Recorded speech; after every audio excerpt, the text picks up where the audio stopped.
team yesterday when you guys had your day off Sunday? Came back to practice yesterday. Yesterday was good.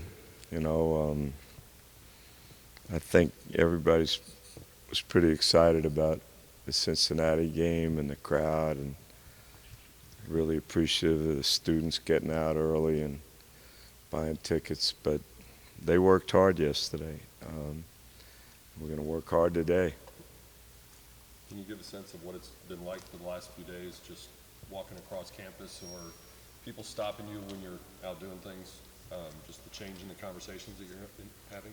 Well, look at this. I mean, this hadn't happened at SMU.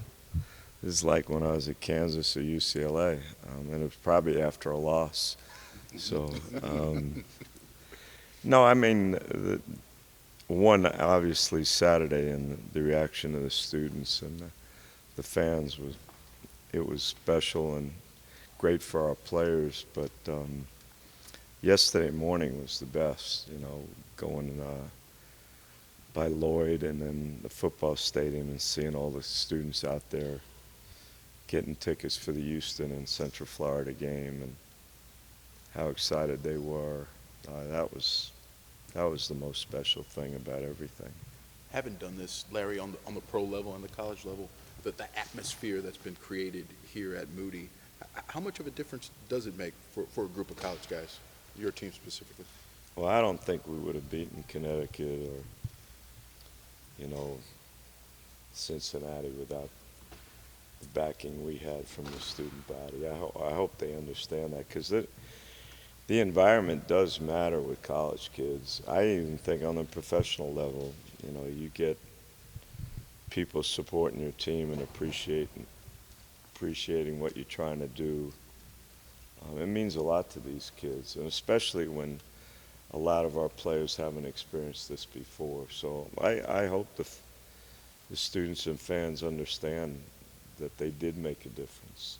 And then, you know, I think we all were hopeful that, you know, we would have the kind of program that people would want to come to our games and support our teams. It's happened a little quicker than we had thought, but the opportunity here is so great, and I think we just got to keep getting better.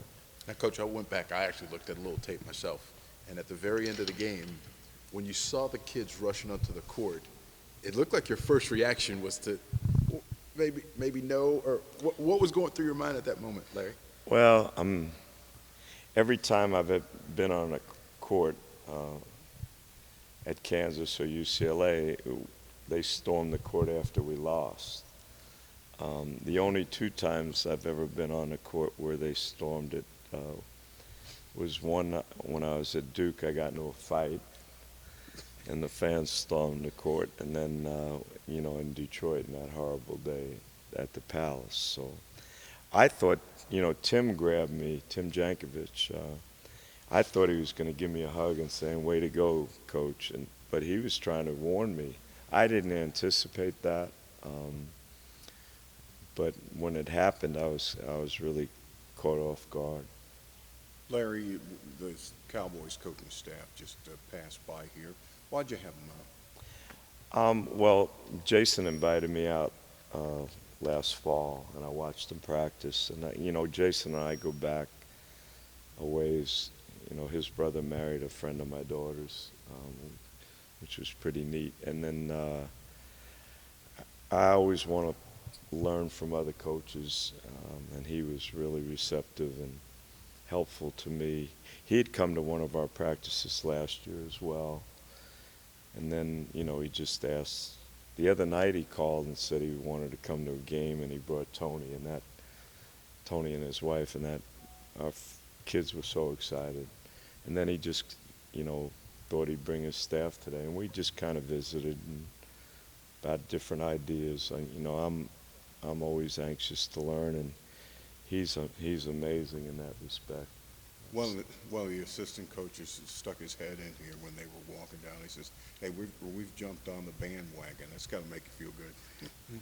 Well, I don't know if it's a bandwagon, but we're trying to do something that I think would be pretty neat. We want to be a premier program You know, I look at the Mavericks, I look at the Cowboys.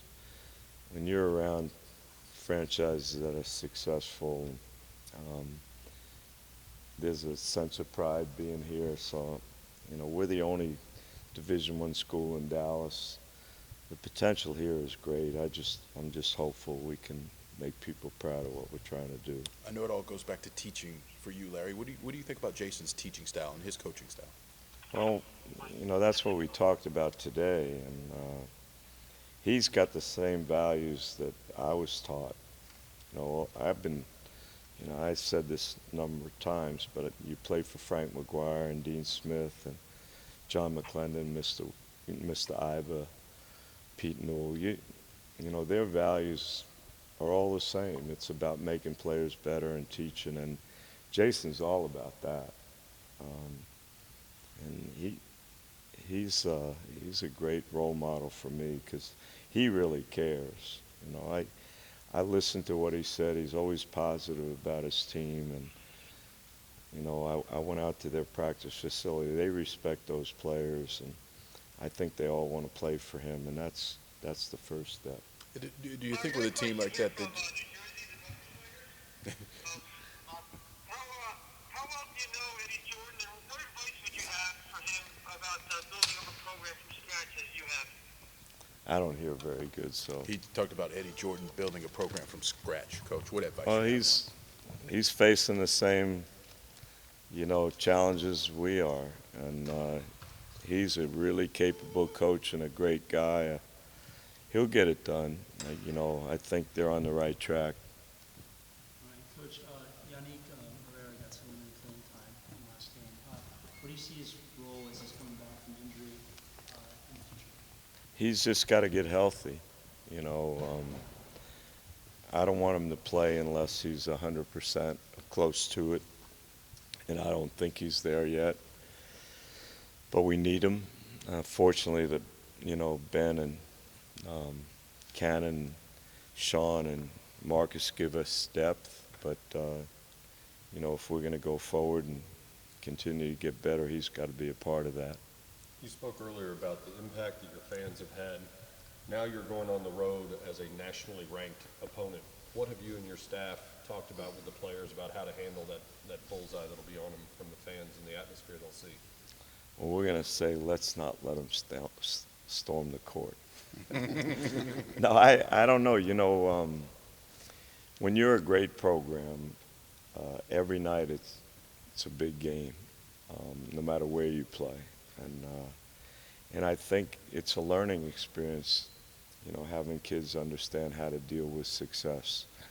And it's much more difficult to win games you're expected to win than come to Moody and have a crowd like we had and beat Connecticut and Cincinnati. So it's part of a growing process. But the only way to, you know, to handle a situation like Rutgers is to play your best and just build on the things that you know give you the best chance to win. One last thing about the Cowboys, Coach. They've been close, and they've been getting close to getting over that hump, but haven't gotten there. When you talk to Jason about that, I'm sure he's probably picked your brain about that. Is there any advice you try to give him about trying to get players from that level to that next championship level? Well, I mean, you know, I told Jason that the way they were going down with injuries that they might ask me to play the defensive line. You know, you can't overcome the injuries that they had. So, but the thing that we talked about, and Coach Kiffin and that I listened to, is it's all about teaching, making kids better. You know, on the professional level and college, you don't always have all the guys that you want. So the most important thing is teach them up and make them better, and how kids accept coaching. So, you know, my goal every day is to go to practice, and hopefully our staff will make our kids better. And I think they feel the same way. Because, you know, you look around, everybody's not a first-round pick. And you're getting a lot of kids, you know, with potential, but if they're not coached, if they're not taught, potential will get you beat.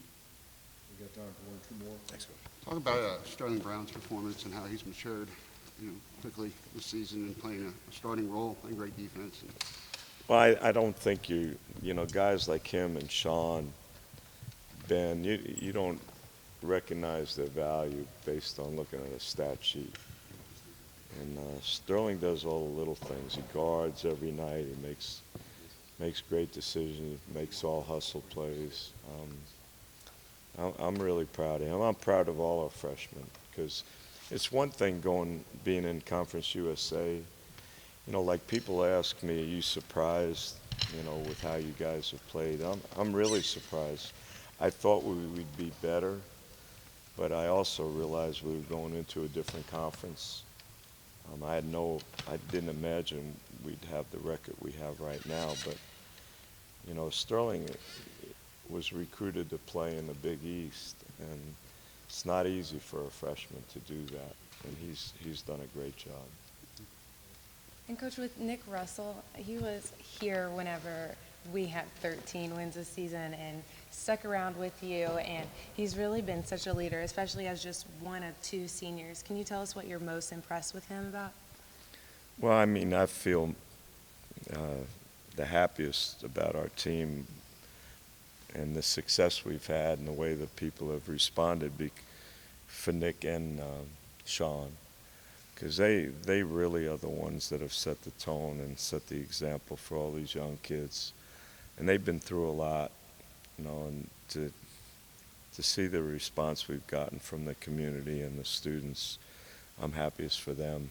This is their last year, and every day we go in there trying to make it special for them. But he's defended as well as any guard in America, you know, because you look at the guards in this conference, every night he's playing against a special player, and he's done a remarkable job.